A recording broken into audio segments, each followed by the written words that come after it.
Have you ever wondered what your life path might have been if fate had decided otherwise?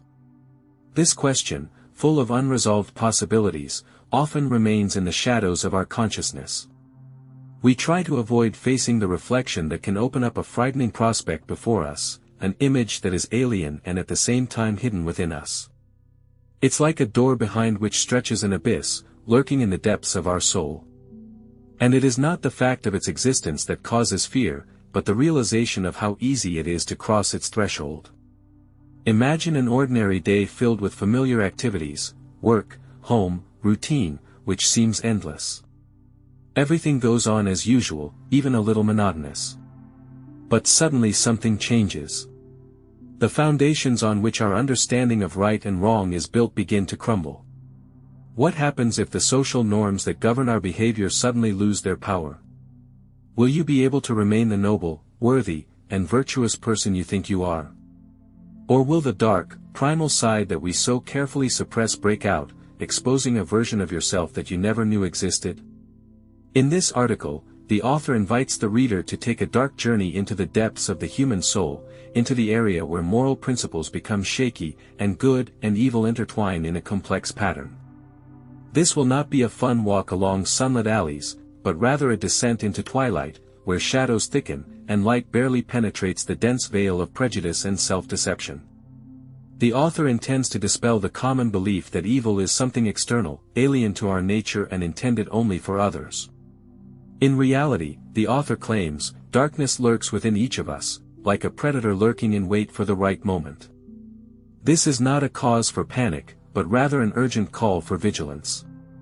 Everyone is much closer to that fateful line beyond which the abyss begins than they think. Together with the author, the reader will explore the reasons that push people to moral decline and learn how insignificant decisions and seemingly harmless compromises can chain a person in the chains of vice. The author will show how the environment and circumstances can distort a person beyond recognition, turning a law-abiding citizen into a monster. The author warns that this journey will not be easy.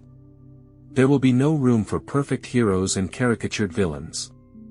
The reader will meet ordinary people who are desperately fighting their own darkness, making mistakes, and seeking a way out of the maze of temptations and temptations.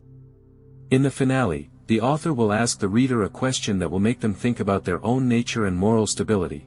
If you were standing on the edge of the abyss, would you have the strength to retreat, or would you inevitably fall? This question does not have a definite answer, but it forces each person to honestly look at their fears and weaknesses in order to understand what they are capable of in a critical situation. Before we begin discussing pressing issues, let me share a parable. This is not just a fictional story, but rather a reflection that can show us those aspects that we may be afraid to see in ourselves. Listen carefully to every word, for the lessons contained in it will become our faithful companions throughout the rest of the narrative. Imagine a dark, freezing night when darkness seemed to swallow any ray of light that dared to break through its veil. At this hour, Carlos, a middle-aged man, was returning home after a tiring day at work. The deserted streets held an ominous silence, broken only by the muffled echo of his footsteps, echoing off the wet asphalt. There was something oppressive in the atmosphere, an inexplicable tension that made breathing heavy and difficult. Suddenly, turning the corner, he noticed a motionless figure lying under the dim light of a street lamp. The stranger seemed lifeless. Carlos' first reaction was an immediate stop. He froze in place, watching the stranger from afar, torn between the desire to approach and the temptation to just walk by. Maybe he's just drunk, flashed through his mind, but something about the situation seemed wrong. The man was lying completely motionless, as if frozen from the cold, stuck between life and death. Carlos swallowed hard, and, obeying an inexplicable impulse, took a few timid steps forward, while doubts tormented his soul more and more. Coming closer, the witness discovered that the stranger's clothes were torn to shreds, as if he had desperately fought for his life. A shiver ran through his body, and it was impossible to say for sure whether it was caused by the piercing cold or animal fear. Without hesitating for another second, the witness knelt down and timidly touched the victim's shoulder. Suddenly the stranger raised his head. His face was contorted not by physical pain, but by a grimace that combined inhuman rage, primal terror, and something so alien that the witness couldn't name it. Before he could grasp what was happening, a barely audible whisper escaped the stranger's lips, immediately caught and carried away by the wind, "Don't let it in, don't let it in." The witness recoiled, feeling his heart pounding in his chest.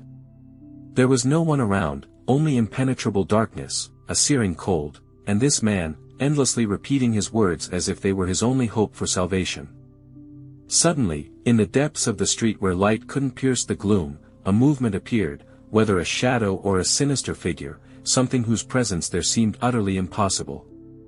In that critical moment, the witness faced a choice: extend a helping hand to the stranger and confront the incomprehensible, or turn his back and return to the warmth of his home, leaving the nightmare behind. But what would you have done in his place? After all, it is on nights like these that decisions determine not only the essence of a person, but also their potential future. A story of such an occurrence cannot fail to evoke a deep sense of unease, as if one were standing on the edge of the unknown, peering into a frightening abyss, unsure of what it holds in return. It makes one ponder the very essence of human nature.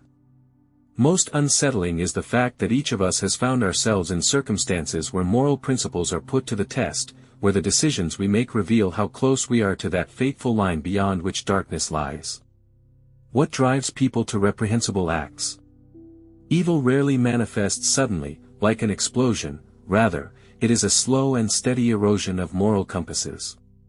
It all begins with accepting seemingly insignificant decisions, ignoring what was initially perceived as wrong, justifying questionable behavior with phrases like, "It's not that bad," or simply looking away when action is needed. These moments, seemingly trivial, are like bricks from which a bridge is built, leading into the abyss. Philip Zimbardo, in his fundamental work, The Lucifer Effect, describes with frightening candor how, under certain circumstances, anyone can become a conduit for evil, not because of innate depravity, but because the surrounding environment can shape personality in unpredictable ways. Herein lies the powerful impact of the environment, acting as a catalyst for evil.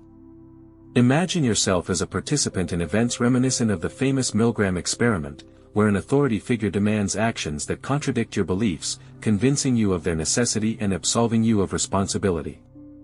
The question arises, would you have the moral fortitude to resist? Or would you repeat the fate of 65% of the participants, steadily increasing the voltage of the shocks, despite the pleas of the victims? The surrounding environment, this almost intangible, yet all-powerful force, subtly nudges, directs, and transforms us, and before we even realize it, we become something utterly alien to our former selves. An even more frightening example is the Stanford prison experiment, where ordinary students, endowed with power and impunity, began to exhibit sadistic tendencies within days. But evil is not only a product of circumstances, there is another factor that makes it particularly dangerous: language.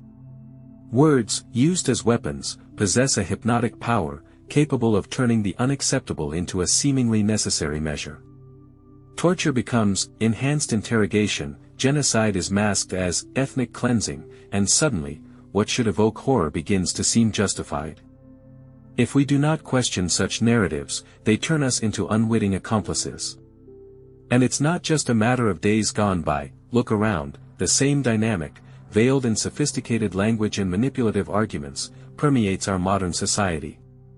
Evil rarely presents itself in its true form, often hiding beneath a mask of ordinariness, lurking in everyday routines and biding its time for its triumphal appearance. The main question that involuntarily arises in the mind is, how would each of us act, finding ourselves in Carlos's place, face to face with the unknown, feeling the crushing weight of the abyss peering from the darkness? Would we have the strength to resist, or would an inevitable fall occur? After all, in the end, it is not the mere fact of being at the edge of the precipice that matters, but having enough will and determination to step back in time, before it's too late. Thus, the narrative has come to its conclusion. The reader has taken a journey into the depths of the human mind, into that nebulous realm where light and darkness intertwine in an inseparable dance. They have encountered a frightening truth: within each of us lies the potential for both creation and destruction. It's important not to deny this duality, but to acknowledge its existence and be prepared to face it fully armed. The story of Carlos and the research of Zimbardo are not just isolated cases or psychological investigations, they are, in a way, mirrors in which everyone should see their reflection. They teach that evil does not always manifest itself as something blatant and obvious, but rather represents a cumulative effect of minor decisions that over time can turn a person into someone they never dreamed of becoming. Next time circumstances challenge your moral principles, pause and deeply analyze the situation to make a conscious choice about the kind of person you want to be. Although the temptation to succumb to base instincts will always exist, it does not mean that you are doomed to fall. Within each of us lies the potential for both committing dark deeds and demonstrating true heroism.